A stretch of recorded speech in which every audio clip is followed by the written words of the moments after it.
আর মাত্র কয়েকদিন, তারপরে কিন্তু আমাদের সামনে আসতেছে ঈদুল আজহা। প্রিয় দর্শক, আপনি এই ঈদুল আজহা উপলক্ষে আপনার ছবি দিয়ে মাত্র 1 মিনিটে এইরকম ঈদের শুভেচ্ছা বানাতে পারবেন। আপনি আওয়ামী লীগ করুন আর বিএনপি করুন না কেন, যে দলই করুন না কেন, সেই দলেরই পোস্টাল বানাতে পারবেন এইরকম মাত্র 1 মিনিটে। এই কাঙ্ক্ষিত কাজটি আপনি কিভাবে করবেন, যে মাত্র 1 মিনিটে এরকম শুভেচ্ছা পোস্টার বানিয়ে আপনি ইউটিউব, ফেসবুক, টিকটক বা ইনস্টাগ্রামে আপলোড দিতে পারবেন এবং আপনি দেশ এবং দেশের বাইরে যারা আছে তাদেরকে শুভেচ্ছা জানাতে পারবেন। এই কাঙ্ক্ষিত কাজটি কীভাবে করবেন আমার মোবাইল স্ক্রিনে লক্ষ্য করুন, আমি আপনাদেরকে দেখিয়ে দিচ্ছি। ভিডিওটি ভালো লাগলে অবশ্যই একটা লাইক করবেন, ভিডিওটি আপনার ফেসবুক টাইমলাইনে শেয়ার করে রাখবেন।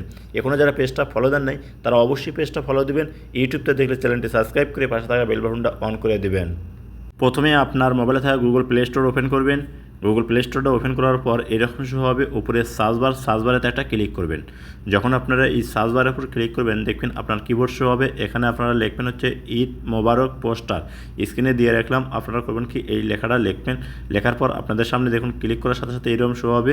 এখান থেকে আপনাদেরকে করতে হবে কি, দেখুন এই অ্যাপ্লিকেশনটা আপনাদেরকে ইনস্টল করতে হবে। আমি আপনাদেরকে সফটওয়্যারটার লোগো দেখাচ্ছি। এই দেখুন লোগোর উপর ক্লিক করার সাথে সাথে কিন্তু আপনাদের সামনে এরকম শো করবে। এখান থেকে এই লোগো দেখে সফটওয়্যারটা ইনস্টল করে নেবেন। ইনস্টল হওয়ার পর আপনারা এই যে ওপেন অপশন আছে, ওপেনে ক্লিক করবেন। যখন আপনি ওপেনে ক্লিক করবেন আপনার সামনে এইরকম শো করবে। এখানে দেখুন অ্যালাউস হবে, আপনি করবেন কি অ্যালাউতে ক্লিক করে অ্যালাউটা দিয়ে দিবেন। দিয়ে অ্যালাউতে ক্লিক করার সাথে সাথে দেখুন আপনার সামনে কিন্তু এইরকম শো করবে। এখানে আপনাদের বিভিন্ন ঈদ পোস্টার দেখতে পাবেন। তো প্রিয় দর্শক, যেহেতু আমাদের সামনে ঈদুল আজহা, এর কারণে আমরা করব কি ঈদুল আজহার যে শুভেচ্ছা পোস্টারগুলো আছে সেই পোস্টারগুলো মনে করেন যে আমরা ব্যবহার করব। তো দেখুন এখান থেকে বিভিন্ন পোস্টার পাবেন। আপনারা যতই উপর দিক নেবেন ঠিক ততই কিন্তু নতুন নতুন পোস্টার এখানে পাবেন। এখানে শুভ নববর্ষ পাবেন, যে কোনো অনুষ্ঠানের আপনারা পোস্টার কিন্তু এখানে পেয়ে যাবেন। তো প্রিয় দর্শক, আমরা ঈদুল আজহার যে পোস্টারগুলো সেই পোস্টারটা নেব। এর কারণে দেখুন এখানে উপরে এই যে এখানে কিন্তু লেখা হচ্ছে নতুন এবং ঈদুল আজহা। তো আপনারা করবেন কি এই ঈদুল আজহার উপরে একটা ক্লিক করবেন। যখনই আপনি ঈদুল আজহার উপর ক্লিক করবেন তখন ঈদুল আজহার নতুন নতুন যে পোস্টারগুলো এই পোস্টারগুলো কিন্তু এখানে শো করবে। এখন এখান থেকে আপনি যে পোস্টারটা আপনার পছন্দ, যেমন যারা আওয়ামী লীগ করেন বা যারা বিএনপি করেন তাদের জন্য কিন্তু পোস্টার এখানে আছে। তো যারা বিএনপি করেন তাদের জন্য করবেন কি এই যে এখানে যে পোস্টারটা আছে আপনারা করবেন কি এই পোস্টারটা ডাউনলোড করবেন। যে দেখুন এই যে পোস্টারের উপর ক্লিক করলাম, ক্লিক করার সাথে সাথে কিন্তু এরকম শো হবে। এখানে আপনাদের করতে হবে কি যে আনলক এই অপশনের উপর একটা ক্লিক করতে হবে। আনলক এখানে ক্লিক করার সাথে সাথে আপনাদের একটু ওয়েট করতে হবে। আপনাদের ক্ষেত্রে একটু অ্যাডও শো হতে পারে, আর যদি অ্যাড না শো হয় তাহলে তো মনে করেন যে কপালটাই ভালো। এই যে দেখুন এখানে কিন্তু আমার একটু শো হচ্ছে, এখানে কিন্তু অ্যাড শো হল না। এখন আপনাদেরকে করতে হবে কি এখানে দেখুন একটা ক্যামেরা অপশন আছে এবং একটা আছে গ্যালারি অপশন। যদি আপনারা চান ক্যামেরাতে ছবি তুলতে পারেন, আর যদি আগে থেকে কোনো ছবি তোলা থাকে তাহলে গ্যালারি অপশন আছে, আপনারা করবেন কি এই গ্যালারি অপশনের উপর একটা ক্লিক করে দিবেন। তো আমার গ্যালারিটাতে ছবি আগে থেকে রেডি করা আছে, এর কারণে আমি গ্যালারিতে ক্লিক করলাম। যখন আমি গ্যালারিতে ক্লিক করবেন দেখবেন এরকম শো হবে। এখান থেকে আপনি করবেন কি গ্যালারির যে জাস্ট নাও অপশনে দিয়ে গ্যালারিটা শো করবে।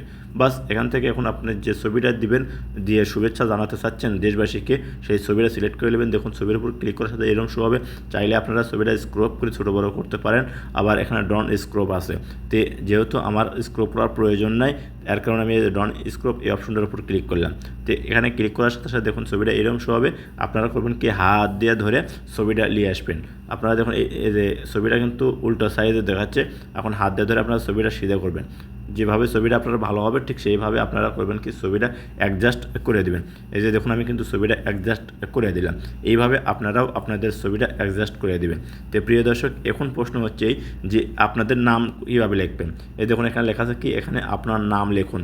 তো আপনারা করবেন কি এই অপশনটার উপর একটা ক্লিক করবেন। যখন আপনি এই অপশনের উপর ক্লিক করবেন এরকম শো হবে। এখানে আপনাদের নামটা লিখে নেবেন। দেখুন আমি আমার নামটা লিখলাম। নাম লেখার সাথে সাথে দেখুন এখানে কিন্তু যে ডান অপশন আছে, আপনাদেরকে ডান অপশনের উপর একটা ক্লিক করতে হবে। দেখুন নামটা লেখার পর কিন্তু এখানে ডান অপশনের উপর ক্লিক করার সাথে সাথে কিন্তু নামটা অ্যাডজাস্ট হয়ে গেল। এখন আপনাদের ঠিকানা, পদবি বা যার যে ঠিকানা সেই ঠিকানা লেখার জন্য এই অপশনের উপর ক্লিক করবেন। এখানে যখনই আপনি ক্লিক করবেন তখন এরকম শো হবে, এখানে আপনাদের পদবিটা দিয়ে দেবেন। দেখুন আমি দিলাম হচ্ছে সৌদি প্রবাসী। তো দেওয়ার পর এই যে এখানে দেখুন ডান অপশন আছে, এখানে ক্লিক করার সাথে সাথে কিন্তু এই পদবিটাও কিন্তু এখানে অ্যাডজাস্ট হয়ে গেল। তো প্রিয় দর্শক, এখন প্রশ্ন হচ্ছে এই ছবিটা যখনই আপনার কমপ্লিট হয়ে গেল, সেভ করে তো গ্যালারিতে নিতে হবে। সেভ করার জন্য আপনারা করবেন কি, ওই যে উপরে কর্নারে সেভ অপশন আছে এই অপশনের উপর ক্লিক করবেন। এখানে যখনই ক্লিক করবেন এই ছবিটা কিন্তু সেভ হয়ে গ্যালারিতে যাবে। এরপরে আপনারা যে কোনো প্ল্যাটফর্মে, ফেসবুক কন, ইউটিউব কন, টিকটক কন বা ইনস্টাগ্রাম কন, যে কোনো প্ল্যাটফর্মে আপনারা আপলোড দিতে পারবেন। তো প্রিয় দর্শক, যদি ভিডিওটা দেখে মনে করেন যে একটু উপকারিতা এসেছে, তাহলে অবশ্যই লাইক কমেন্ট শেয়ার করে পাশে থাকবেন। আবার নতুন কোনো ভিডিও নিয়ে আপনাদের হাজির হব ইনশাআল্লাহ।